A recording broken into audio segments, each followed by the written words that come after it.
Hey guys! Today we're going to be talking about building verbs, more commonly known as conjugating them. So right here I have an example for us. It's a regular infinitive verb, hablar, which as you guys know means to talk.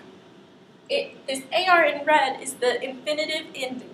As you remember, all verbs in Spanish end in AR, ER, or IR. Those are the only options. So this one is an AR verb. So that's all well and good. We know how to say to talk, but what if we wanted to say he or she talks? Now we have to look at our subject pronouns. Remember las cajitas, these little boxes? They'll help you figure out how to conjugate verbs and know your subject pronouns. First person singular, yo, I. Second person singular, to, you. Third person singular, él, ella, or usted, which means he, she, you formal. Remember, there's a difference in Spanish between tú, which is you among friends, and usted, which is a social difference. So I would say usted to my professor or to my grandparents. First person plural is nosotros. That means we. Second person plural is vosotros, which means y'all, but they only use it in Spain. So for y'all, we use ustedes, which is third person plural. So it's the plural of you formal. And also in third person plural is ellos and ellas. They both mean they. So these subject pronouns help us to learn the proper endings for AR conjugations. So if I'm talking about myself, yo, I'm going to use the first person singular ending, o. If I'm talking about you, tu, I'm going to use the second person singular ending, as, as. The subject of the sentence is he, she, or you formal. I'm going to use the third person singular ending, a. If the subject of the sentence is we, I'm going to use amos, which is the first person singular ending. If I'm talking about y'all in Spain, I'm going to use ice. You don't have to worry about learning the vosotros form. It might be on a test as a bonus question, but you won't be quizzed or expected to know that material. And if the subject of the sentence is third person and plural, I'm going to use on. So let's put this into practice.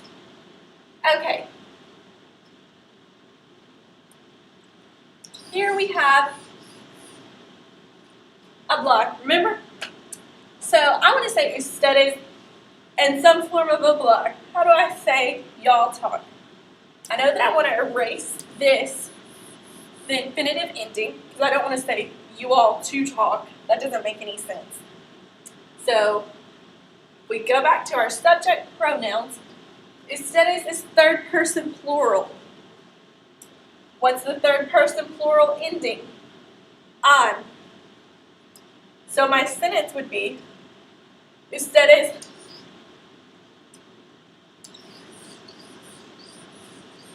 hablan. See how I sawed off the infinitive ending and nailed on my own ending to match the subject of the sentence, which is ustedes. Okay, let's do an ER or IR example.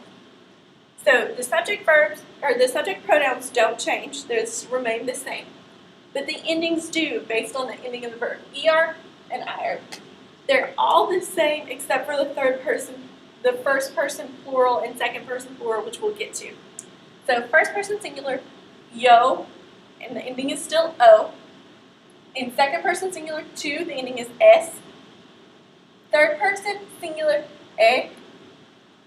Emos, or amos, depending on if the verb is er, emos, if the verb is ir, emos. And the same goes for vosotros, ice, is.